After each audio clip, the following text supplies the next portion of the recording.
There's power in a drum beat on a hill above the sea. Power in the voice of a supporter. But it all amounts to nothing. Together we don't sing. There's power when we're not noisy. And it's there go forever. Old town scenery. Valley and mountain chaparral to the sea. And the colors of our rainbow, sunset, orange, Tory green. There's power when we're not noisy. ST loyal forever. Someday North County. Desert to islands. Get loud now, you and me. All our voices strong together as we cheer on our team. There is power when we're not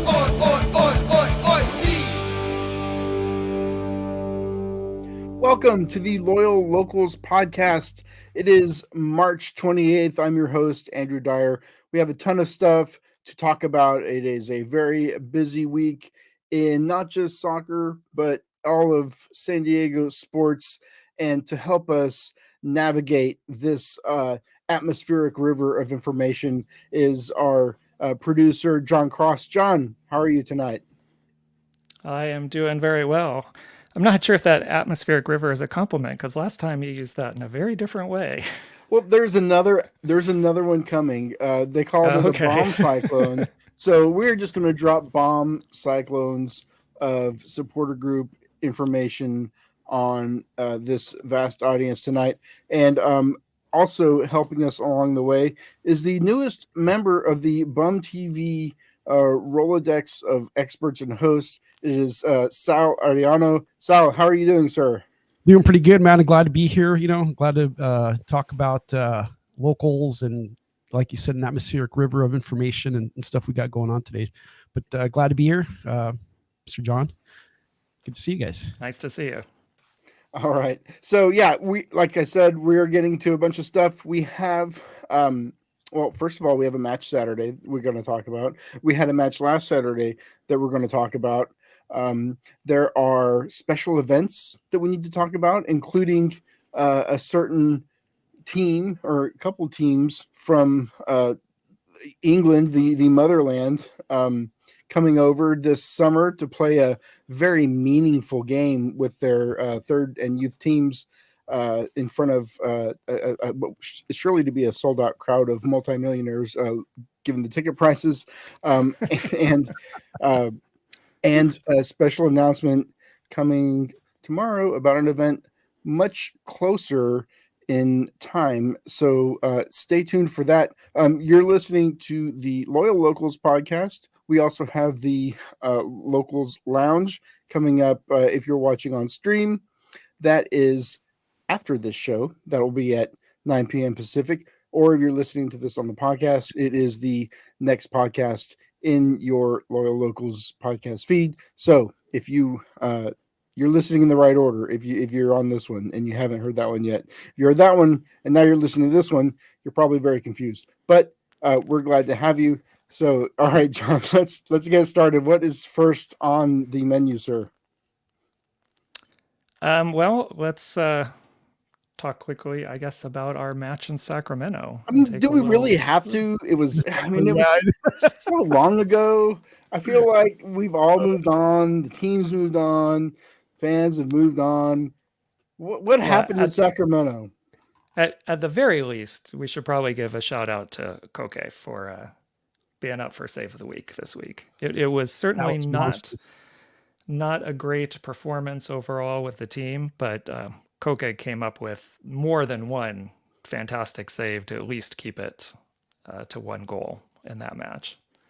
Yeah, that was pretty crazy. Watching that and Koke just blocking. I mean, the entire Sacramento side thought that was going in. I thought it was going in too, and his strong arm came out, blocked that, and I was just like, yes, thank goodness. I mean, whatever, the results didn't hold, but watching that happen was great. It was awesome. I know we all cheered. Yeah. Did you go to a watch party, Sal, or were you watching? You weren't in Sacramento, were you? No. I was in. I went to Fair Play actually and watched the Fair Play with a few other locals that were there also, and it was a cool little atmosphere. I was there with Jerry, Dylan, a couple other folks, and we tried getting some chants going on and showing our love and support for the team and trying to send that positive energy over there. But you know, wasn't enough. But yeah, definitely Koke deserved an applaud.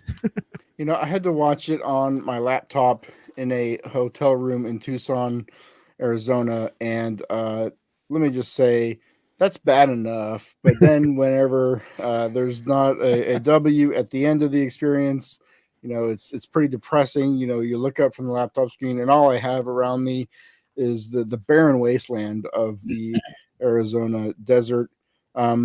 Which, you know, I'm actually going to go back this Saturday, but I think we're going to get to that a little bit later.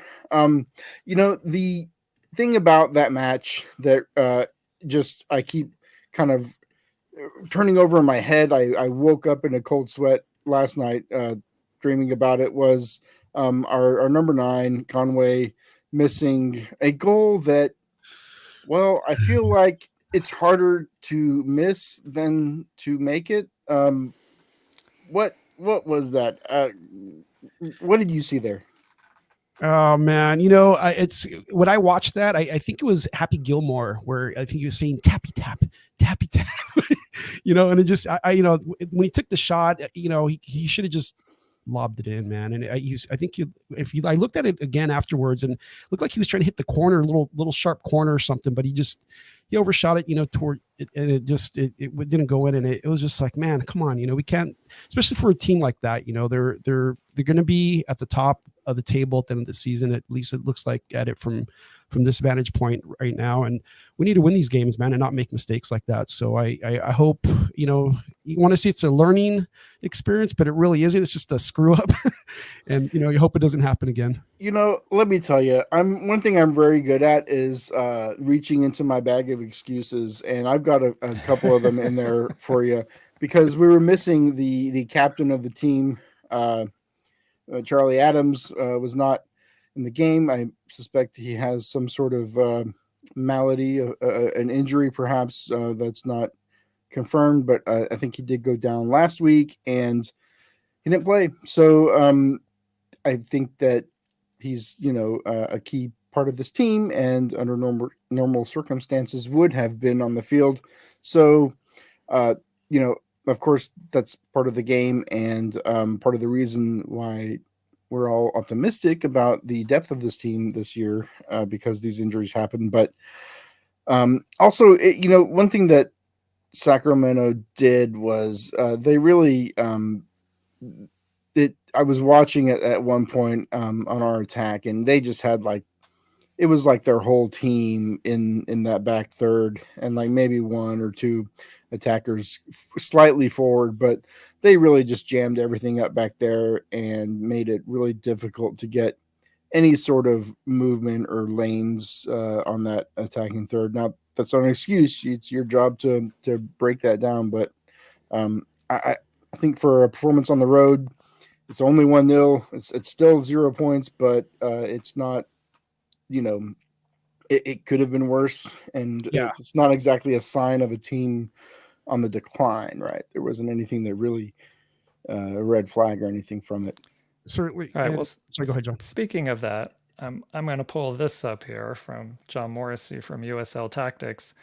This is the current ranking. Even after our loss, we held our position at number 2. Do you think that's fair?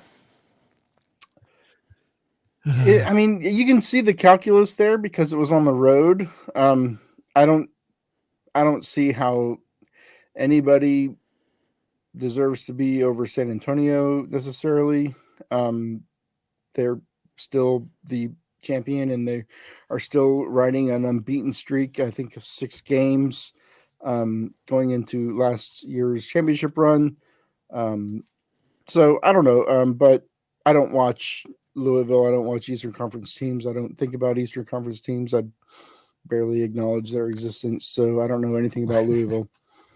Well, I think we're a little lucky that Louisville lost 3-0 in their match, so that probably helped us keep our spot. But I think it really, I know we'll talk about the Phoenix match later, but I think what happens this weekend will tell us and the team and everybody else a long way of where we really are, how we respond from this game. Sal, you were going to say something?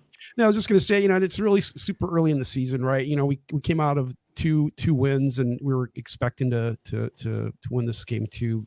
And I mean, I don't know, maybe we do belong up there, but like you said, next weekend is another game, and that these metrics will start being defined a little more clear, and I hope we come out on top and deserve those top spots that we're being ranked in. I really like the beginning of the season when we have such a small pool of data to go through, because I can make crazy claims like, "Oh, nobody's ever going to score a goal on us. We're never going to lose." Exactly. Look at this tracker. So it's really disappointing when like reality starts setting in and you start getting a longer example of performances. But I will say, and hopefully this is the last word on what happened in Sacramento, but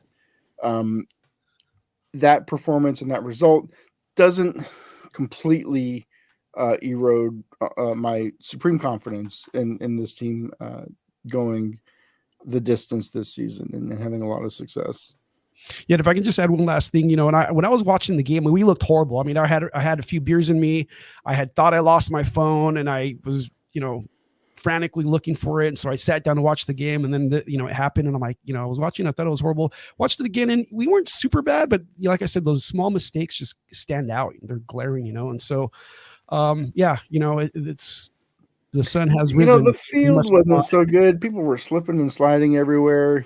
Yeah, exactly. That bodily, I think it was bodily, right? That slipped. He was like trying to catch the ball. He slipped. He fell, caused a corner, and then which caused a free kick, and then the goal, right? So they're just stupid little mistakes. But like you said, it's nothing to define a season or anything like that. And I'm looking forward to next week's game. Yeah. Hopefully we'll come out with 3 points. Speaking of next week's game, what do we know about Phoenix Rising, John? What are your thoughts on Saturday's road match? I think it's going to be a tough match. When we talked about this the other day, I think in the lounge, one of the previous episodes, that was the one I was more worried about, because Phoenix hasn't played since they played us. It's their home opener. I think they're going to want payback. I think it's going to be a tough match. I do think we are a better team right now than they are. I think we should take the match, but it's going to be a tough test, because they're really going to want to win that game. This is, when we talk about derby games, it doesn't matter if one team's significantly better than the other team. It's going to be a fight, I think, in this match. I still like our chances. I think we have good chances, and we also get up for playing Phoenix. So we'll see. We'll see how it plays out. I'm cautiously optimistic. So yeah, there is going to be I think a healthier contingent of loyal supporters in the stadium. I think it's what is Phoenix's airport? PDX? No, that's Portland. Sky Harbor? Sky Harbor. So the Sky Harbor Field, which is where Phoenix plays, at the airport, between takeoffs and landings, there will be a soccer match because they put their stadium right there. Cool. And we're going to be there. I think a lot of folks are going to be there. I think this is a good time to plug the Discord where all of this organizing is happening. If you are a member of the locals, paid or unpaid, there is an unpaid membership option. You are welcome to join us in the Discord, where these riveting conversations on this topic and many more are occurring constantly, because there's a few people who are in the Discord constantly ready to debate the finer topics of this and many other subjects. And we welcome all of it. That's where you're going to get the latest information, hear the latest rumors, and also get plugged into the latest and greatest ticket opportunities. There's a few things happening, or that did happen. I think, John, this is a good time to talk about the reality TV soccer team coming to San Diego in this summer. And a different soccer team too. I know there's the one from TV. Then there's another team coming. I think a lot of people like that team. Sal, who's playing Wrexham? Oh man, I don't know. It's not the Salford? blue one. It's the Was red it- one from Is it pink? I think Manchester. their jersey's pink, right? Or what is it? I can't remember. It is the mighty Manchester United. Indeed. I'm not sure if they are bringing their U15s or I don't know who they're bringing, but It is a youth team, I Legends believe. team, right? The Manchester United Legends team. it, to be determined. So let me just say, because it's already officially the tickets go on sale tomorrow, Wednesday. That is the 29th of March. But I'm not to discourage anybody from going for the tickets if you are able to go for it. But they released these tickets yesterday, pre-sale. If you are a loyal season ticket holder, you got an email from the club with a code to buy your ticket. And Yeah, if 24 hours. if you were watching your email and you went in during that first half hour, 1 hour that the code went out, you were able to purchase a ticket at an inflated. That some people thought were a little pricey. I in was the beginning. complaining because I was like, what is this? Like the cheapest ticket is $45. Like, come on. So I got cheapest ticket at $45. And I was complaining about how pricey these tickets are. And then like a couple hours later, man, it went crazy. The same ticket was like $150 because Ticketmaster did the thing that Ticketmaster does, and it started putting these surge prices on the tickets. And I think I know that Wrexham, pricing. the club Wrexham on its Twitter account tweeted out their pre-sale code for Wrexham fans, which I think are probably mostly Hulu watchers, not necessarily fans. But after that happened, all of those codes just seemed to not really matter because you weren't getting a ticket for less than $100, even in the nosebleeds. And I think that code is expired by now, but I'm interested to see what happens tomorrow when the general sale goes live, if they've done anything to fix this or if it's going to, the public sale is going to start and it's just already sold out.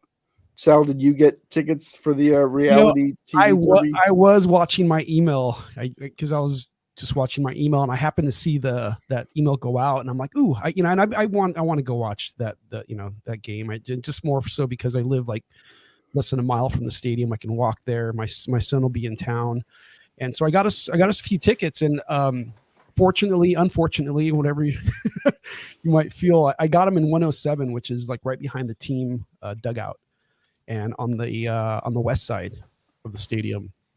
And I thought there were, and you mentioned it earlier in the beginning of the show that a bunch of millionaires bought them, but I wasn't a millionaire when I bought it, but I do feel so now.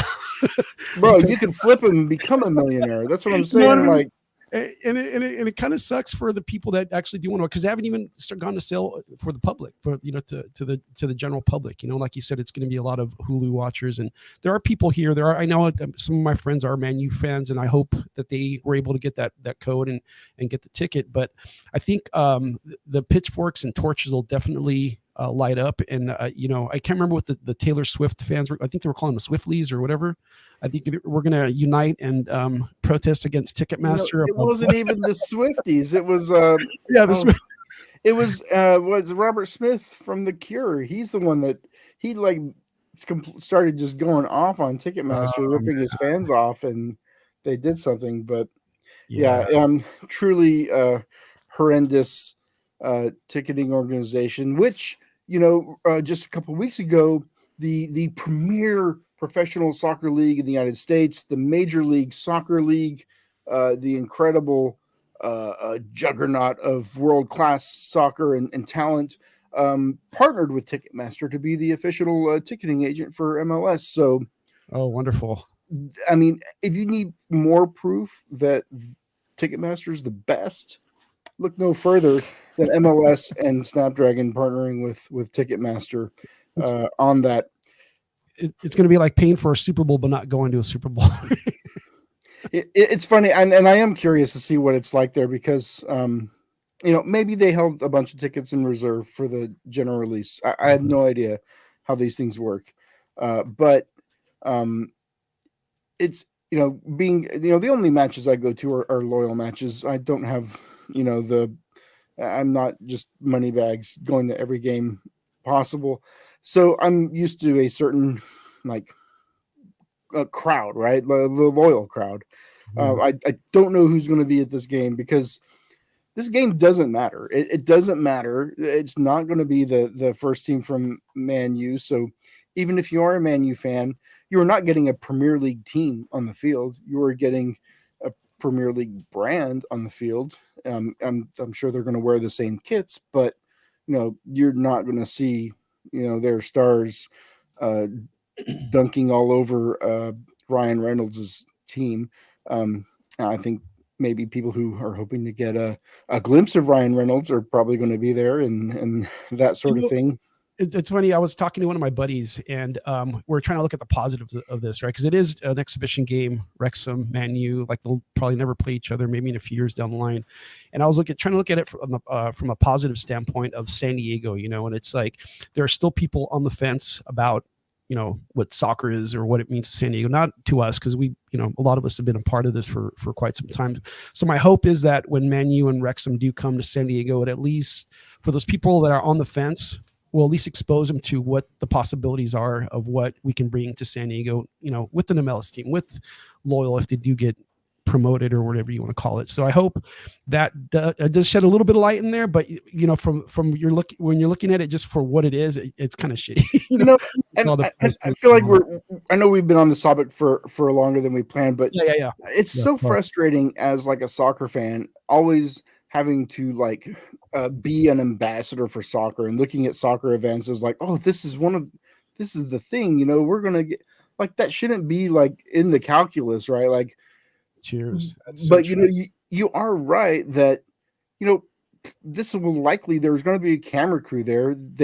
They're constantly filming a reality show because this is a reality show soccer team, and them touring the United States, it's a pretty good storyline. And no matter who they're playing at Man United, I think that if you look at the timing of this match, time's up with when season 2 of Welcome to Wrexham should be debuting on Hulu.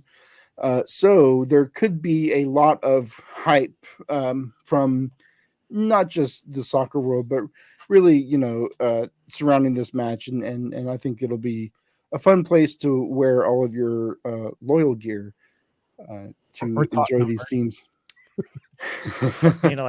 Like this. Yes.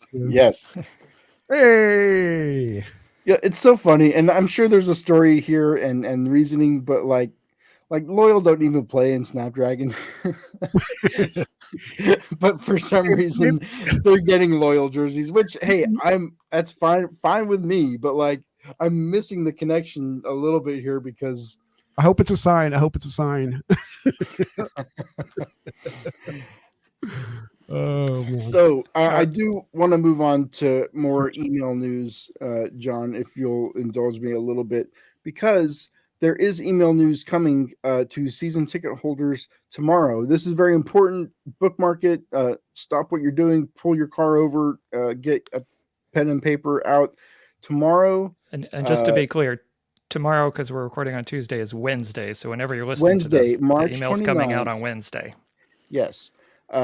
The San Diego Loyal are going to send out to the season ticket members information about Wednesday, April 5th. This is the U.S. Open Cup match with Albion, San Diego. If you were with us last year during the Open Cup match against Albion, it was up in North County somewhere at some private school on that field. It was a high school stadium. It was a lot of fun. We were popping smoke all game. they let us bring all the drums in there we wanted to. I don't know what the scenario is going to be at San Diego State, but this year that Open Cup match is at the San Diego State Sports Deck, which I think has fewer seats even than that high school stadium. I believe it has 1,200. I think that's what I heard from somebody else. 1,200 seats at the Sports Deck. So there's 1,200 seats, but behind the south goal, there's like a big open kind of flat area because there's also a track that runs around the field. Right. So when I've gone to San Diego State games there, and there have been, fans behind that goal, like standing room. I don't know if they're going to open that up. I'm just speculating. I haven't seen the email. It's not Wednesday yet when we're recording this, but 1,200 seats. And I believe the number I saw was there's about 1,400 season ticket holders. So when you do the math, and this is not my specialty, but if you do the math, that is fewer seats than there are season ticket holders. So much like trying to get a ticket to a reality TV soccer match, this is also going to be possibly a crunch to get tickets. So watch your email, set the alert up. And Sal, what do you think about the U.S. Open Cup? Are you excited for this match? I am. I'm just thinking, I hope, if I recall correctly, last year's ticket prices might have been handled by Ticketmaster also for that match against Albion, right? Where I think they were a little on the pricier end. So they took advantage because it was the only game that they were going to have fans at. Yeah, right. That's the one thing that sticks out to me in my mind. But of course, yeah, absolutely. You want to see Loyal succeed in the Open Cup. It's the biggest soccer tournament in the country, in this country anyway. And I hope they're able to advance stuff further than what we did last year. I think last year we were knocked out by Galaxy, right? There was an away trip. Right. Yes. That everybody took. Yeah. So, the last season's behind us. Let's get out there. Let's get as many people out there as we can to support the team and bring them over the top, over the edge, and get a win. Absolutely. I do a couple other pieces of information that I do have is that it will be general admission seating everywhere. And that's how it was last year at the Open Cup match. So there's not going to be a section for anyone. I heard from Jason Radcliffe that we'll have our banners and drums, and whatever we have is going to have to be in the stadium at some point. So that will kind of mark the locals, kind of our 109-ish section, wherever that's going to be, which I'm sure will spill over maybe multiple sections because it's really going to depend on who actually gets tickets to this match. I would imagine the 1,200 seats, however they get allocated, are going to go quickly. Yeah. So that's something for everybody to think about. And they're going to have to allocate some to Albion. Albion will have to be allocated a number as well. So they're probably getting fewer seats than the 1,200 available. So, and then maybe they put people standing room only also in different places. So I don't know what fire marshal code is for what they can do out at the stadium there at the Sports Deck.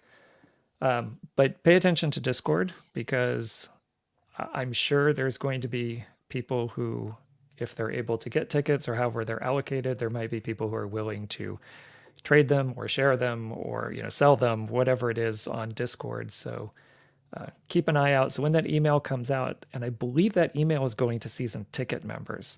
So I'm not sure the email is going out to everybody or not. So I'm sure once people who are locals hear about it, who are season ticket members, things will get posted immediately in the Discord, at the very least to check your email as soon as possible. But that's the best information we can give you, even though the game is just for us as we're recording here 8 days away. And everybody's kind of itching for what to do. I also would like to note that we are tentatively planning a pregame at Eureka, which is just right on the corner of campus there at College Avenue. So all those details will come out through social media and stuff. So right now it's unclear if we're going to meet there and march over, which is probably likely. It's about a 12 to 15 minute walk. I think it's less than Eureka that. To the Sports Deck. It's less than that. You just walk by because Eureka probably depends how fast we walk as a group. Yeah, well, Eureka is like a 5-minute walk to Viejas, and the Sports Deck is across the street from Viejas, so it's not gonna. It's a short walk. depending on how much fun you have at Eureka, it could be a much longer walk. Might just watch and parking will cost. If you park at the parking structure underneath the field, it's Andrew, you were just looking at, what was it, $3 an hour? Something like $3 an hour. If you are a San Diego State employee or student, you can just use your regular pass. But there's no free parking anywhere on campus. So you cannot, I mean, you can park anywhere, but you do have to buy a pass. Passes are digital. I think they're still like, there may still be like boxes for a kiosk for just one-off guest parking. But I know because I work on campus now, like everything is done digitally. It's not the same as it was a few years ago. But yeah, if you want to park for free, you gotta park across whatever's the Montezuma across the street. And for anybody who's unaware, I mean, there are tons of transit options. There are tons of buses that get there if that's what you want to do. There's an MTS. There's an MTS trolley stop right on campus, actually practically right underneath Eureka. So yeah, jump off the trolley. Yeah, I mean, there's a lot of ways to get there. Speaking of getting there, I have to get to Sal and your new podcast and BumTV show. Please. Can I jump in real quick? One quick announcement, and then we can kind of wrap things up with Sal, because there's just one thing to go, and that's the supporter gaming league. We do have a quick update. They do have their playoff opponent, and they will be playing Wednesday night in their playoff match. I believe it's at 8:00. Let me double check here. Yeah, 8:00 tomorrow is going to be against Tigers SG from LAFC. So that's for our supporter gaming league team. Get them, Tigers. All right, that's it. Now let's go to Sal.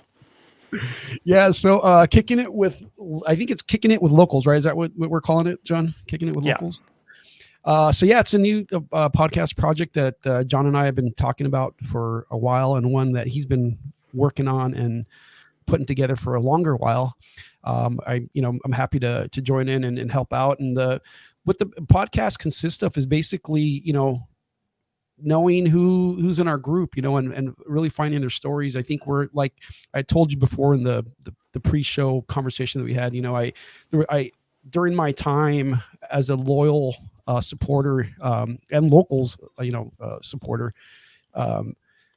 in parallel, while everything was going on, I talked to you guys about the documentary that John worked at, the Forever Loyal, and it was so cool seeing all the background work and everything that was going on, because while that was going on, I was also kind of, trying to do my own thing and being not involved, but, wanting to support the team and doing the best thing I could. And it was cool to see other people that were of the same, on the same page with me. And that's basically what it is, right? The show is going to be talking to people, kind of discovering how they became, soccer fans and loyal supporters, and how they became local members or why, and so on and so forth. So the show will introduce a lot of people within the group that you may have, rubbed shoulders or, put your arm around while you chanted and sang and all that. And people that you just might have seen at USD Torero Stadium, and that you might have no idea who they are, but they might be somebody that you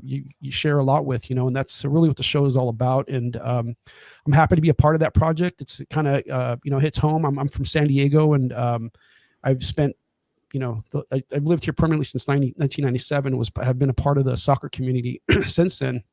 And it's, my love for the sport and the team run deep, and just being a part of this group means a lot to me. And I'm sure there's other people that feel the same way, but, getting them on the show to talk about, why that is, and just their story in general, that's really what it's all about. It's telling a story of who you are, why you support the team, and so on and so forth. And John, I don't know if I've missed anything, but I think that's basically the gist of the podcast. I think you missed something very key, because as the host of the show, you can never be a guest on the show.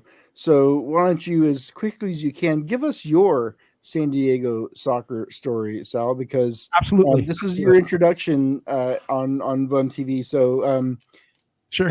as quickly as possible. What is your story then? So I grew up in Oceanside.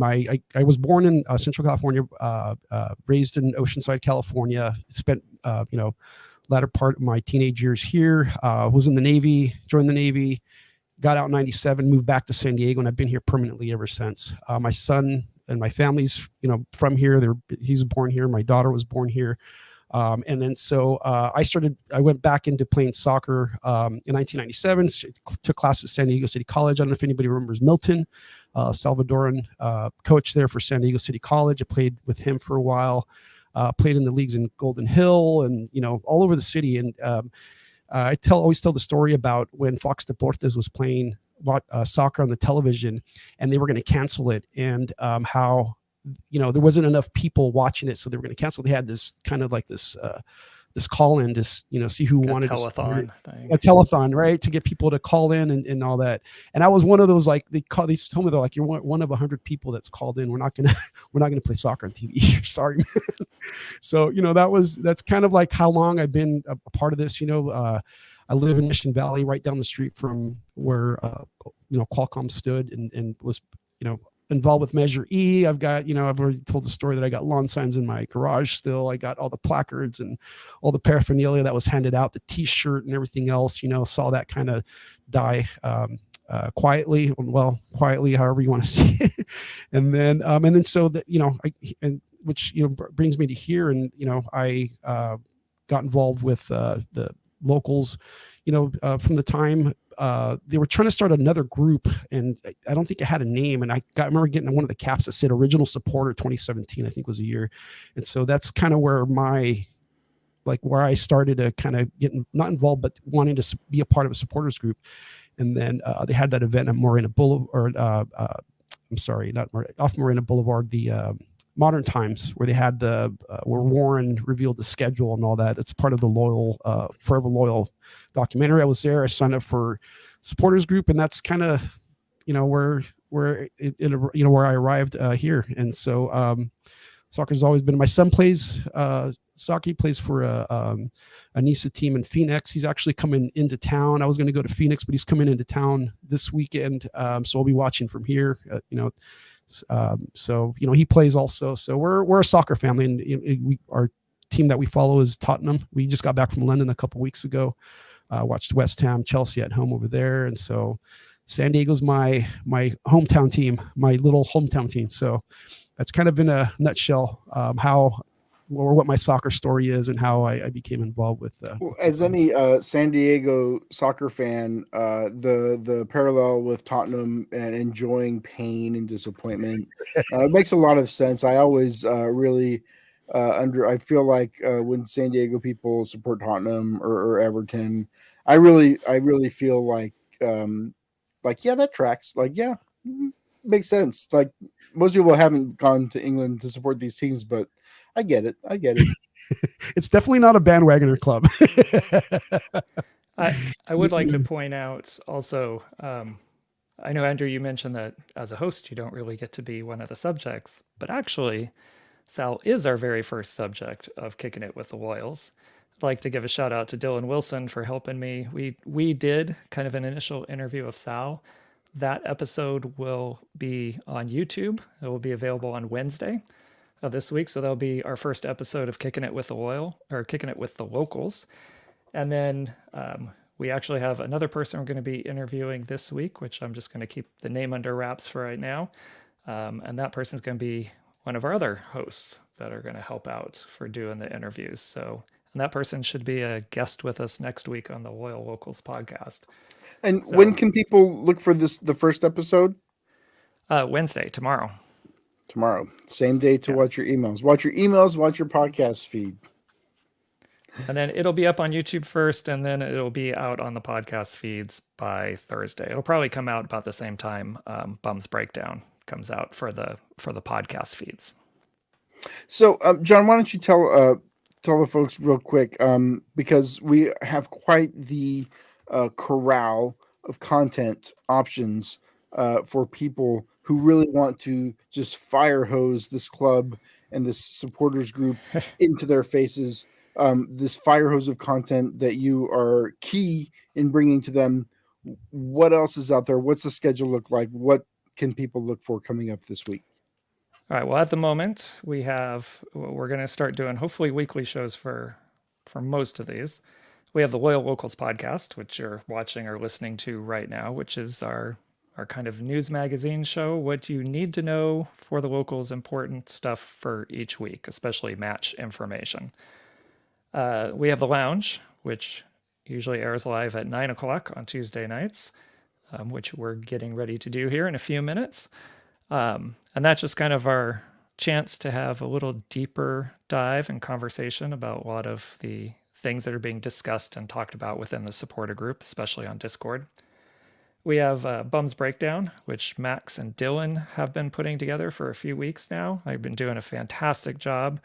Got a nice, tight 20-25 minute show. They really know their stuff. And I'm saying that because I don't.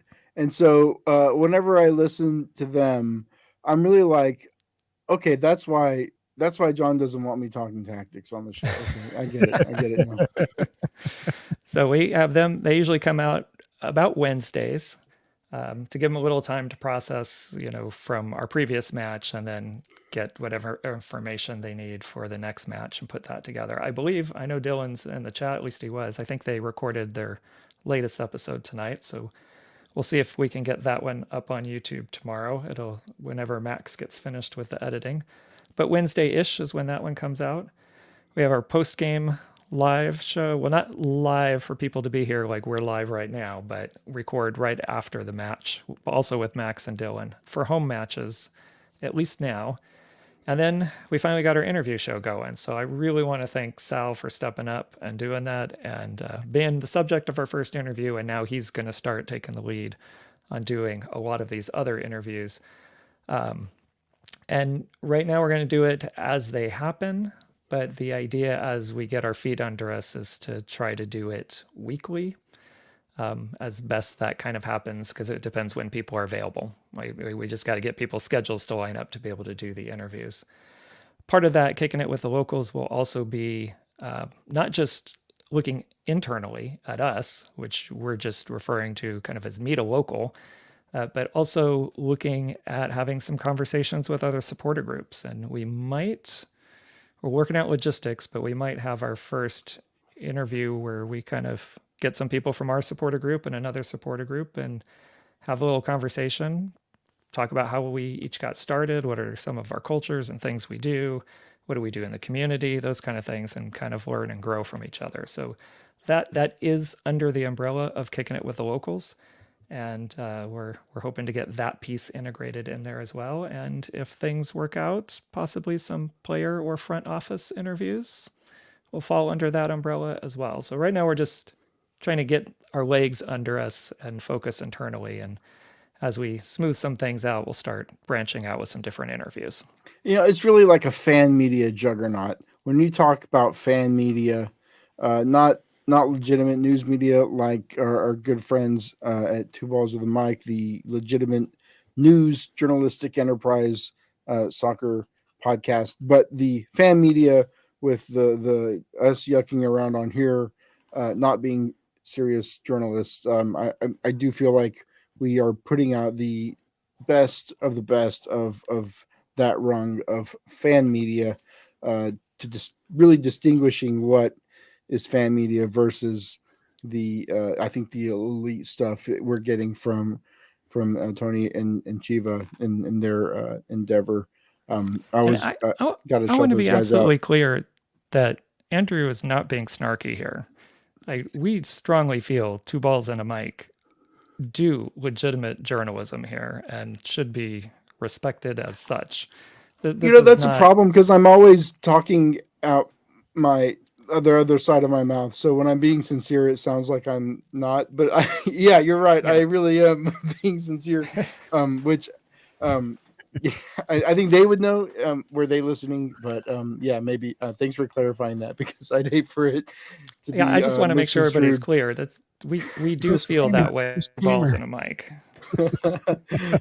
Okay, one thing we do absolutely have to get to before we break before the lounge. So apparently I've heard yeah, not everybody is going to Phoenix for this away game. Where can we, as locals, as Chavos, as all the supporters, want some camaraderie? Watch this match Saturday against the hated Rising of Phoenix. Where can this camaraderie be found? All right, our three main places, which are going to be they should be consistent all year. In the South Bay, Cabarros. If you have your scarf chain, you get 20% off food and drinks. Nice. So that's our big one. Fair Play is always a place where we're going to be able to go and watch. It will, as far as I know, not be an official loyal watch party there, which I think it was last time. But Fair Play has always been very open to hosting loyal fans. And then in North County Coastal, we have now. I've never been there, so I've heard people say it both ways. Is it Northern Pine or Northern Pines plural? Does anybody know? This is like the Back to the Future thing. I think it depends on which timeline you're on, because I've seen it both ways, and maybe I'm phase shifting between dimensions, but maybe we never know. It's Schrodinger's bar name. All right. Well, I'm going to make sure I find out the correct naming for next time. But Northern Pines, that's where if you're North County Coastal, go and meet there. And those will be the three official places. If anybody in East County or North County Inland, Jason just popped in. Breaking news. Northern Pine. Northern Pine. Thank you. Anybody in North County Inland or East County, if you have a good place, let us know so we can reach out to people and see if we can kind of cover all our major areas of the county for people to get to a close watch party to hang out with other locals and Chavos and Rainbow Loyal and Fiends and anybody else who wants to watch the match with you in a public place. Nice. Awesome. Those watch parties are always a lot of fun. If you're unsure, haven't come out yet, and you are interested enough to still be listening to this podcast, 47 minutes in, I promise you'll have fun, you'll make friends, and you will be welcomed with the group. So if you haven't come out, please come out. If you haven't joined the locals, please do so. There are 3 tiers, of course. There is the S tier, where you get the scarf and the keychain. There is the, and I'm inventing these. I don't know what the tiers are actually called.